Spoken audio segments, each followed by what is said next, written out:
Yo, what is up, people? It's your boy Zayn back at it again with another banger video today, man. Today we finally are back at it again with another no bullshit guide video. I know you guys love the series. I know you guys love these no bullshit guides, straight to the point, quick, simple, hard, girthy information, straight to the brain. And hey, I got you guys, man. I got you guys. If you've been binge watching my videos and the guides, make sure to subscribe to the channel, leave a like on the video, and share the video with your boosted Sage girl that still needs some tips. Yeah, I mean, I hope you guys enjoyed the video. Let's cut straight to the point and get straight into it. Make sure to get some no bullshit coaching as well. You can book a lesson now really cheaply on metafight.gg/@ZaynLel, and I will give you no bullshit coaching, tell you what you can improve on to get the highest rank that you'll ever get. I got you guys. Hey, much love. Enjoy the video. The thing about attacking in FPS games like CS or like Valorant is that most people, when they're new to the game, they see, oh, we need to plant on B and we need to plant on A. And they see this like straight line towards A, and they see this way towards B. And everyone on their team always goes to B main in the beginning or A main in the beginning. And then as soon as they start getting into the game, what they think is right is to just group up at one of these two choke points and just hard commit to a site right away. Now, in lower elos, when you do this and you hard commit 5-man to a site right away, it might even work out in lower elos. I'm not saying it's not going to work out. The only problem is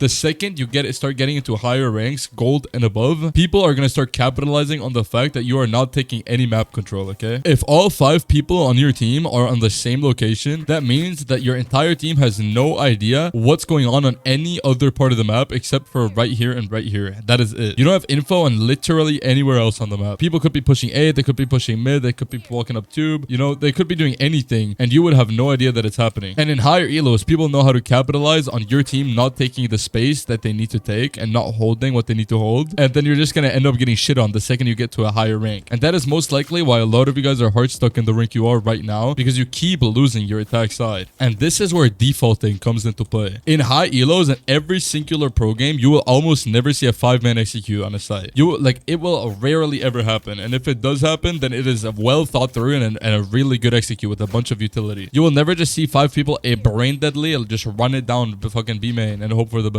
Defaulting is when your team decides to play for map control and play for enemy aggression and not just fucking run it down to one side. You play for control in B, you play for control in mid, and you play for control in A, all at the same time. On Icebox, that could look something like 1-2-2. One guy goes B, two guys go mid, and 2 guys go A. And then what you guys do as soon as the border drops, all of you guys walk up. The B player walks up into this cubby, A players start walking up main, and mid players start creeping up here and just taking control. They might have a smoke for mid. And then all this is really about is just knowing what's happening around the map, finding out enemy positions, baiting out enemy utility, and looking what's happening and looking for an open window. If you're just 5-man running towards a site, you have no idea what you're getting into. For all we know, there could be an AWP posted up here. There could be Cypher could be playing here and not playing B this round. There could be 3 people here because they're assuming an A hit. A lot of things could be happening at once that you just don't know because you're just 5-man running it down. If you guys are playing 2 mid, 1 B, 2 A, maybe the B player, he looks, he sees, oh wait, Cypher is not playing B anymore, or oh wait, I don't hear the chamber trip. Chamber is like, you know, or whatever, literally anything. The guy might get information on B being an easier hit than A. Maybe you guys see chamber with his ultimate on Rafter, and then that's already enough information to be like, yo, we probably shouldn't run into the chamber. And in the meantime, your mid player is probably worked up already, and they might have gotten a pick on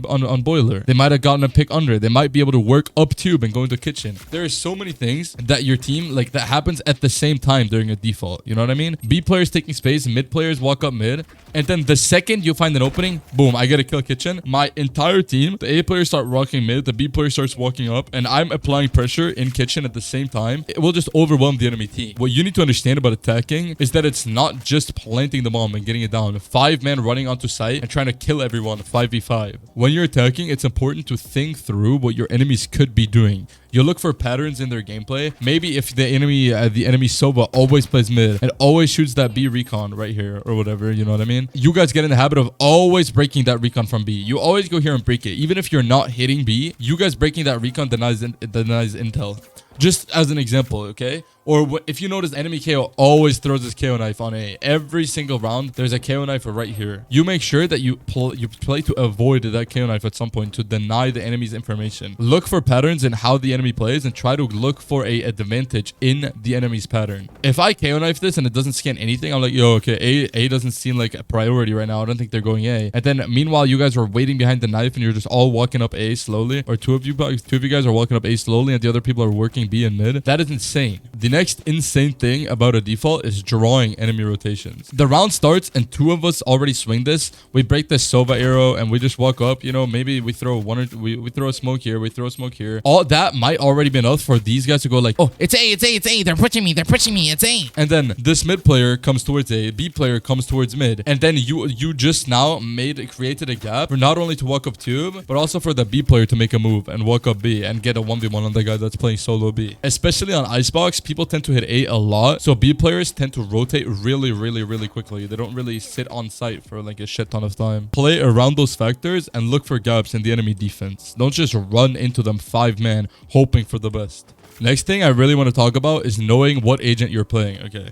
Me as a duelist player, it is important that I know that I am the person to get these initial fights, to take these initial duels, and clear these angles for my team. It is my job. If anyone's gonna die first, then that should be me. And I'm more than welcome to accept me dying if it causes a round win for my team. I'm more than welcome to swing this, get one, maybe I get traded, and then my teammate swings and he gets the trade on that guy. And then two people are dead on site and we get the plant down for free and we can play the 4v3 after plant. I'm way happier with that than me just literally sitting back here as a jet, baiting my whole team, jerking my cock in the background, just watching everyone die, and then pushing up in a 1v4 and trying to be 10s. On the other hand though, if I'm playing a sentinel or a controller, as a controller player, it is important to know that my utility is what's gonna win us the round in an after plant situation. My smokes and my mollies, my abilities to keep the enemies from defusing the spike are our win condition in that round. Which basically means if I peek first and I die, all my utility that I could have used in after plant is gone. My team is not gonna have any smokes, the spike's not gonna have any mollies.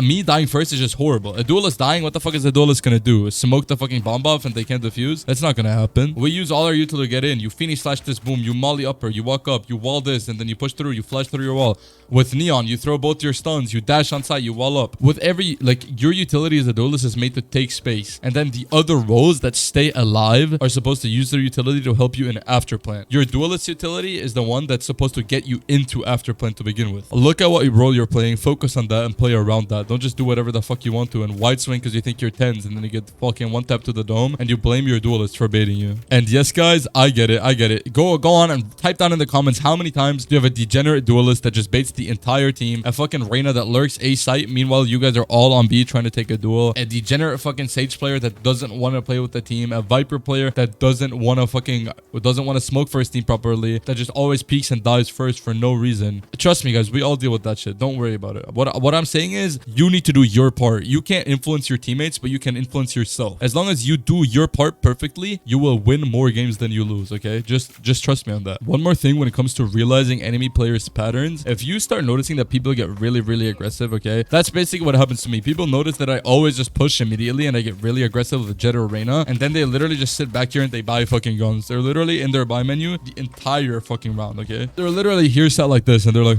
I'm buying, yeah, and then I push them and then boop, and then they keep buying guns and they just sit and spawn and they do absolutely nothing all around. Like, there is nothing wrong if you notice like something you can abuse in the enemy's gameplay. Yo, this guy keeps pushing, let me abuse that. The enemy Sage keeps playing one and done angles like this, where, you know, as a jet, it is I'm more than welcome to go for this and then dash out. But as a Sage, if I'm playing here, I'm dead. I'm just dead. As long, like, unless I get really lucky, I am just dead. Playing around stuff like that, knowing that the enemy doesn't really know how to position, you throw a molly in that corner and you just hold it like this and you get the free kill. Realizing that someone always rotates really early and playing off that, faking and going back, looking for abusable patterns in the enemy's gameplay is really important, and you need to be able to do that on the fly in every single game. Last but definitely not least, trust me, stick around for this one, is not going into autopilot mode as soon as you lose 4 or more rounds in a row, okay? What happened to me so many times is it was like 10 and 6. I was like, yo, we got this one in the bag. Let's fucking go. It's so free. We lose one round.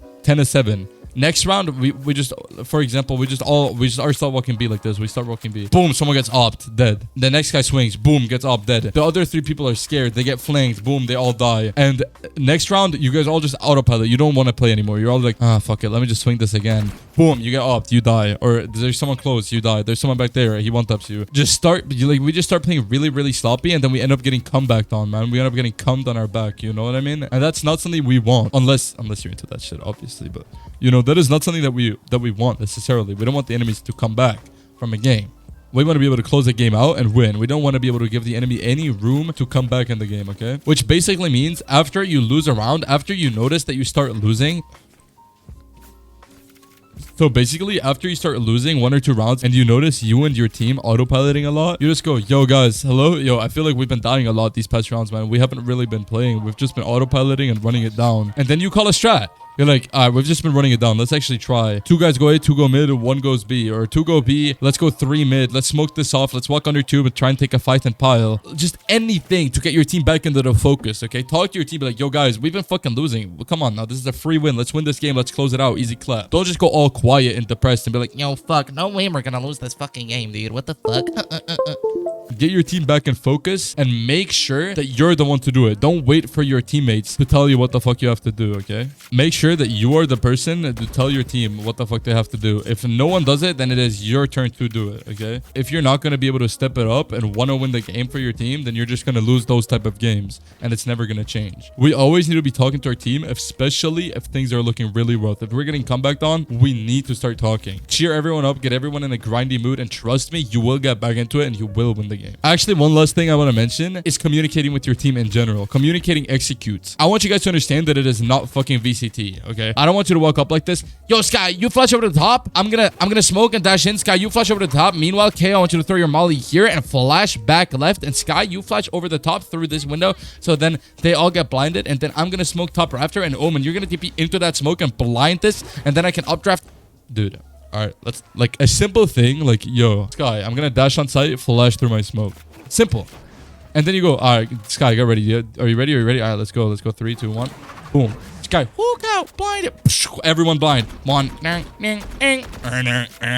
Like you're vibing. You're vibing. Easy clip, easy ace. Put it in the Taj. Tag me in it because it's my fucking play. You stole it from me, motherfucker. Simple shit like that. That's actually gonna work. Is way, way, way better than putting some high-tech mech garbage from BCT that no one's ever gonna fucking understand on like a a ranked environment. When this choink point is smoked off and you might have a Sky player, you have a KO player. You guys go in the smoke as like 3 people gonna smoke. Yo, let's flash through this. Let's flash through this.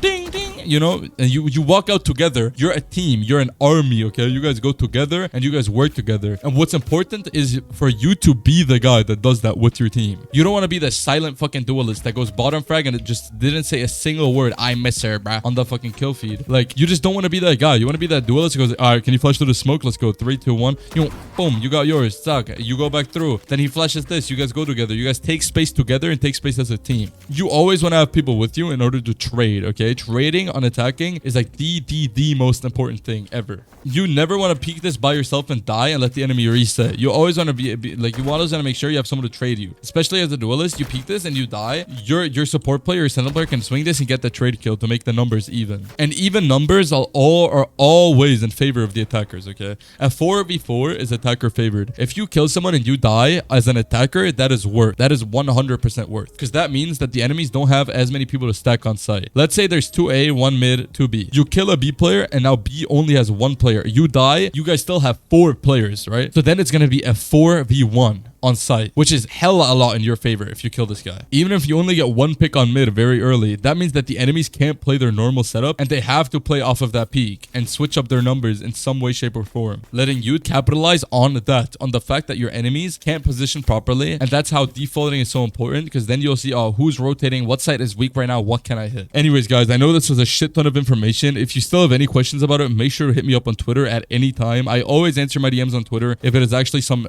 actual question and not just some bullshit. I'm always answering my questions on Twitter. I've also started coaching over at metafy.gg/@ZaynLel. I got really cheap live coaching sessions on Discord with screen share and also nice and cheap VOD reviews. And if you guys like these no bullshit guides and you just want it to be more towards your actual gameplay and not so generalized, and you want me to take a look at how you play and tell you what you yourself can improve on as a player to be the best player you'll ever be, hit Radiant in literally 3 days, hey, I got you, man. Nonetheless, though, if you've been binge watching the guides and the videos in general, make sure to subscribe to the channel. Leave a comment and like for the algorithm. Get me up there, no cap. We're taking over this Valorant scene, boys. Come on now. Anyways, yo, that's it from me, guys. Hope you guys enjoyed this one. Make sure to do your homework. Peace.